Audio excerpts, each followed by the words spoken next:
The metallic clink of keys against the kitchen counter felt like a gunshot in the silence of our apartment. My fingers trembled as I set them down, the weight of what I'd found in Lena's bag pressing against my chest like a stone. It wasn't just the small foil packet, glossy, unopened, unmistakably masculine, that burned in my mind. It was the betrayal it whispered, the kind that creeps into your bones before you fully understand why. I stood frozen, the hum of the fridge filling the void where my thoughts should have been. How long had I been staring at the counter? Seconds? Minutes? Time blurred, but the image of that packet, tucked in the side pocket of her leather tote, was razor sharp. Lena was still at work. Or so she said. Her texts had been shorter lately, clipped like she was rationing words. Running late. Don't wait up. I'd brushed it off as stress, her new promotion, the long hours. But now, doubt not at me, each bite sharper than the last. I sank into the couch, the fabric cool against my clammy palms, and replayed the moment I'd found it. I hadn't meant to snoop. Her bag had tipped over, spilling lip balm, a pen, and that damn packet onto the hardwood floor. My heart had lurched, not just from shock, but from the sudden clarity of all the little signs I'd ignored. The late nights. The way her laughter felt forced when I asked about her day. The faint scent of cedarwood cologne on her scarf, a smell that wasn't mine. I wanted to confront her, to scream until the truth spilled out, but my mind tangled in questions. What if I was wrong? What if it was nothing, a friend's prank, a misunderstanding? My pulse hammered in my throat as I paced the living room, the city lights flickering through the window like a taunt. I loved her. God, I loved her. The way she hummed off-key in the shower, the way her eyes softened when she talked about her childhood dog. But love doesn't blind you completely, it just makes you stupid. I'd rationalized every red flag, every half-truth, because I wanted us to be real. Now my trust was fracturing, and I couldn't stop it. The packet was still in my hand, its edges biting into my palm. I turned it over, reading the brand name like it held answers. It didn't. My stomach churned, and a reckless impulse surged through me. I rummaged through the kitchen drawer, past mismatched utensils, until I found it. A slim canister of pepper spray, bought for Lena after a string of late-night walks home. My hands shook as I swapped it for the packet, tucking the spray into her bag's side pocket. It wasn't rational. It wasn't kind. But it felt like reclaiming something, control, maybe, or the scraps of my dignity. If she was betraying me, let her find this instead. Let her feel the sting of being caught. The door clicked open at 9:47 p.m. I was back on the couch, pretending to scroll through my phone, my heart a drumbeat in my chest. Lena stepped inside, her heels tapping softly against the floor. She looked tired, her auburn hair slightly mussed, her blouse wrinkled at the collar. "Hey," she said, her voice light but strained, like she was testing the air between us. "Long day?" "Yeah." I kept my tone neutral, but my eyes flicked to her bag as she set it on the counter. "How was it?" She shrugged, kicking off her shoes. "Same old. Meetings, deadlines. You know." Her fingers lingered on the bag's strap, and my breath caught. Would she notice?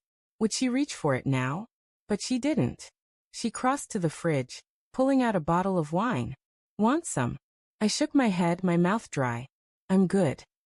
The words felt like gravel. She poured herself a glass, the liquid glugging softly, and I watched her movements, graceful, familiar, but now tinged with suspicion.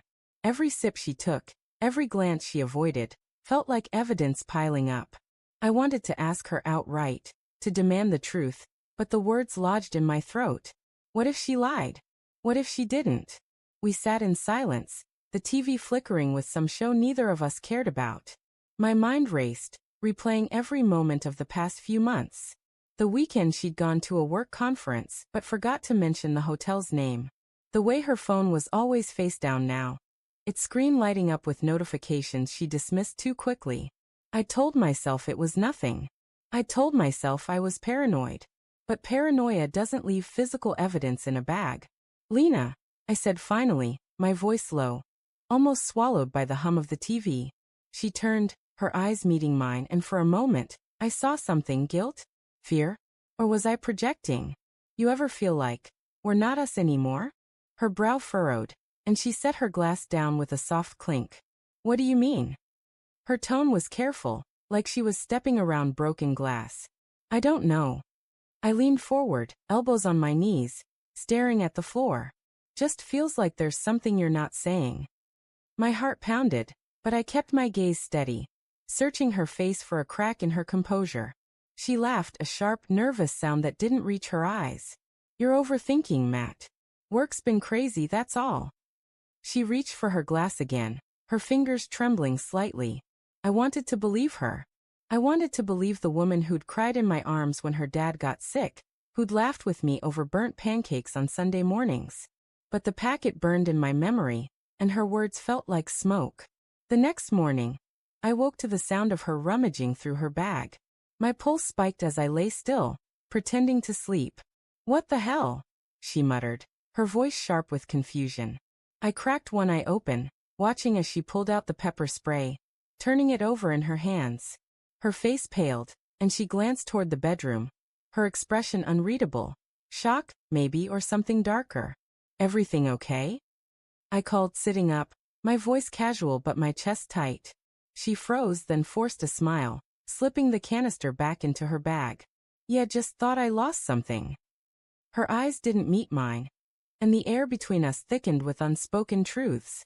That night, I couldn't sleep. I lay beside her, her breathing soft and steady, while my mind churned. I wanted to confront her, to demand answers, but fear held me back, not of the truth, but of what came after. If she was cheating, what then? If she wasn't, how could I trust her again? The pepper spray was my silent accusation, my way of saying I know. But did I? Or had I just planted a bomb in our relationship, waiting for it to explode? Days passed, and the tension grew. A slow poison seeping into every glance, every word. Then on Friday, she came home early, her face flushed, her bag clutched tightly. Matt, she said, her voice breaking. We need to talk. My heart sank, but I nodded, bracing myself. She sat across from me, her hands twisting in her lap. I found this, she said, pulling out the pepper spray. And I know you put it there. Her eyes glistened, but her voice was steady. You think I'm cheating, don't you? I opened my mouth, but no words came. She continued, her voice softer now, raw. That thing you found. It wasn't mine. It was a stupid gag gift from a coworker's bachelor party. I forgot it was even in there. She swallowed, tears spilling over. But you didn't trust me. You didn't ask. Her words hit like a punch, and doubt flooded me. Was she telling the truth? Or was this another lie, perfectly crafted? I stared at her, searching for the woman I loved, but all I saw was the chasm between us, widened by my suspicion, her secrets, and the pepper spray that now felt like my own betrayal.